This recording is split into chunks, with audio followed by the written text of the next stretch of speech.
रात का सन्नाटा पूरे गांव में छाया हुआ था। ठंडी हवा सरसराते पेड़ों की डालियों को हिला रही थी।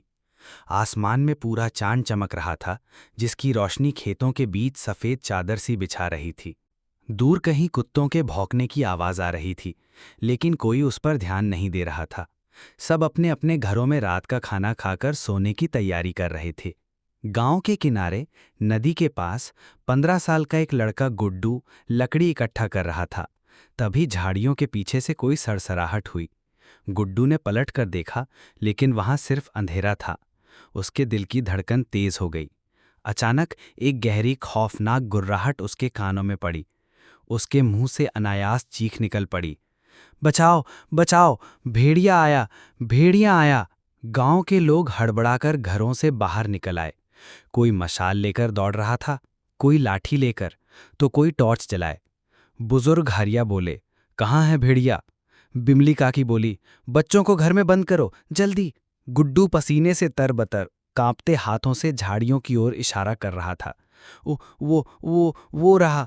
सबकी निगाहें उधर गईं।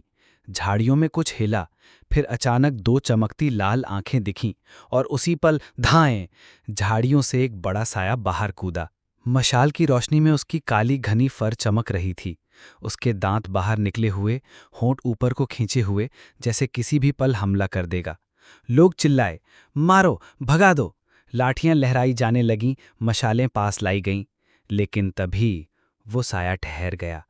मशाल की रोशनी ने उसका असली चेहरा दिखा दिया। गांव का सबसे बड़ा पालतू कुत्ता शेरू। शेरू ने अपनी पूंछ हिलाई और मुंह में पकड़ा एक बकरा छोड़ दिया। असल में वो खेल रहा था और गुड्डू को डर लग गया था। सब हंस पड़े। हरिया बोले, गुड्डू, तुझे तो मजाक करने की आदत है, आज तो सबको परेशान कर दिया। गुड्डू झेप कर हंस दिया, लेकिन उसने सोचा कि ठीक है, अगली बार सच में भेड़िया आया तो मैं सबको बता दूंगा। 2 हफ्ते बाद, रात वही, चांद वही, ठंडी हवा वही।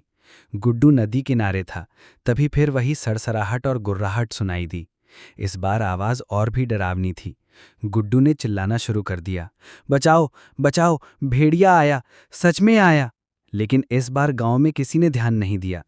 ये तो रोज का ड्रामा है, हम नहीं आ रहे बेवकूफ बनने। गुड्डू भागकर गांव की ओर दौड़ा, लेकिन पीछे से भारी कदमों की आवाज उसका पीछा कर रही थी। उसने मुड़कर देखा और उसकी आंखें फटी रह गईं।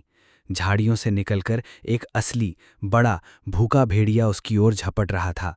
गुड्डू की चीख अंधेरे में गुम हो गई और गांव वालों को बस अगली सुबह नदी किनारे एक फटी हुई चप्पल और खून के धब्बे मिले।